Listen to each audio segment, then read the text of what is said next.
Hi students, using Python as A calculator എന്ന് പറയുന്ന സിമ്പിളായ പൈത്തണിൻ്റെ first introduction ടോപ്പിക്കാണ് നമ്മൾ ഡിസ്കസ് ചെയ്യുന്നത്.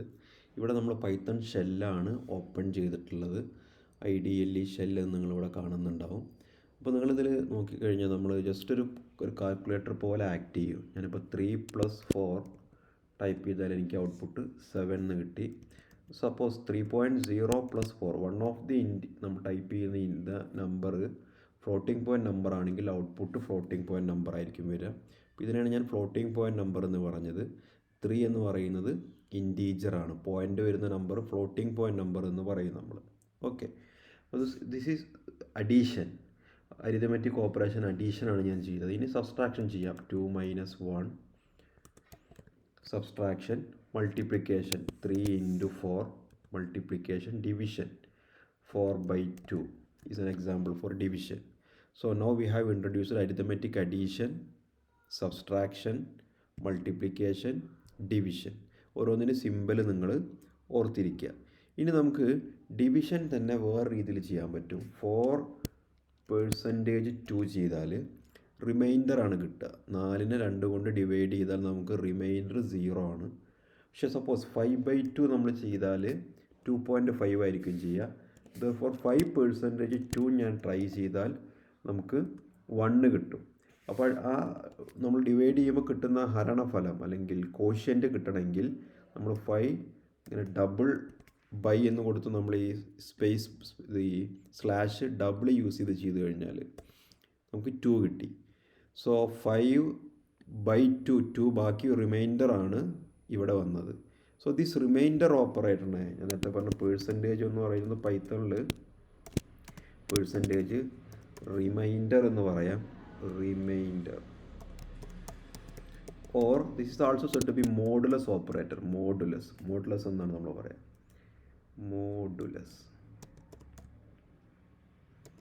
Modulus operator. Okay, so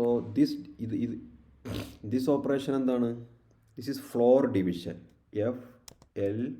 FLOOR division, floor division.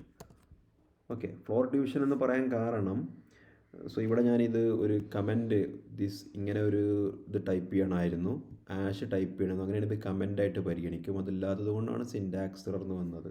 Because ഞാൻ use ചെയ്തത് എന്താണ് എന്നുള്ളത് പൈത്തൺ മനസ്സിലായില്ല. ഓക്കെ, സോ ഞാൻ പറഞ്ഞു വന്നത് ഈ ഫ്ലോർ ഡിവിഷൻ, സപ്പോസ് ഞാൻ 5 - 5 ഫ്ലോർ ഡിവിഷൻ 2 കൊടുത്തു എന്ന് എഴുതിക്കോളൂ. ഇങ്ങനെ കിട്ടുന്ന ആൻസർ ശ്രദ്ധിക്കുക. അത് -3ലേക്കാണ് പോവുക. ബിക്കോസ് 5/2 ചെയ്യുമ്പോൾ എനിക്ക് 2 കിട്ടി. ഇത് -5/2 കിട്ടുമ്പോൾ നമുക്ക് കിട്ടുന്ന നമ്പർ എന്തായിരിക്കും? -3 ആണ്. ഓക്കെ, വേറെ എക്സാമ്പിൾ ചെയ്ത് നമുക്ക് മനസ്സിലാവും. ഞാനിപ്പോൾ 7/3 ചെയ്തു എന്ന് എഴുതിക്കോളൂ. എനിക്ക് 2.33 ആണ് കിട്ടിയത്. ഇനി ഞാൻ 7 ഫ്ലോർ ഡിവിഷൻ 3 ചെയ്താൽ എനിക്ക് കിട്ടുന്ന ആൻസർ 2 ആയിരിക്കും. ബട്ട് -7 ഫ്ലോർ ഡിവിഷൻ 3 ആണ് ഞാൻ ചെയ്യുന്നതെങ്കിൽ എനിക്ക് കിട്ടുന്ന ആൻസർ -3 ആയിരിക്കും. ബിക്കോസ് 7/3യുടെ ആക്ച്വൽ ആൻസർ 2.3 ആണ്. ഇതിനെ നമ്മൾ ഫ്ലോർ ഡിവിഷൻ ചെയ്താൽ, ഫ്ലോർ ഡിവിഷൻ ചെയ്യുമ്പോൾ ഇതിനേക്കാൾ ചെറിയ ഹോൾ നമ്പറിലേക്കാണ് ഇതിന് റൗണ്ട് ചെയ്യുക. 2.3യേക്കാൾ ചെറിയ നമ്പറാണ് 2. പക്ഷേ -7/3 ചെയ്യുകയാണെങ്കിൽ, ഇവിടെ ചെയ്ത പോലെ ചെയ്യുകയാണെങ്കിൽ മൈനസ് വരും. അപ്പോൾ -7/3 ചെയ്യുമ്പോൾ എനിക്ക് ആൻസർ കിട്ടും -2.333 ആണ്. -2.333യേക്കാൾ ചെറിയ നമ്പറാണ് -3. ക്ലിയർ അല്ലേ? അപ്പോൾ -7/3 ഞാൻ ട്രൈ ചെയ്താൽ എനിക്ക് കിട്ടും -2.33 ആണ്. ഇതിനേക്കാൾ ചെറിയ നെഗറ്റീവ് ഹോൾ നമ്പറാണ് -3. അതുകൊണ്ട് -3ലേക്ക് ആൻസർ പോകും. So that's about floor division. Next നമ്മൾ പൈത്തണിൽ യൂസ് ചെയ്യുന്ന ഒരു അരിതമെറ്റിക് ഓപ്പറേഷനാണ് എക്സ്പൊണൻസിയേഷൻ. എക്സ്പൊണൻഷിയേഷൻ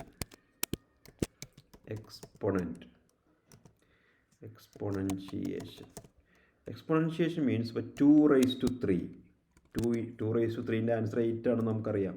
കിട്ടി 2⁻3. അതല്ലെങ്കിൽ ഇപ്പോൾ 10⁻3 വേണം. 10⁻3 എന്ന് പറഞ്ഞാൽ 1000 ആണ്.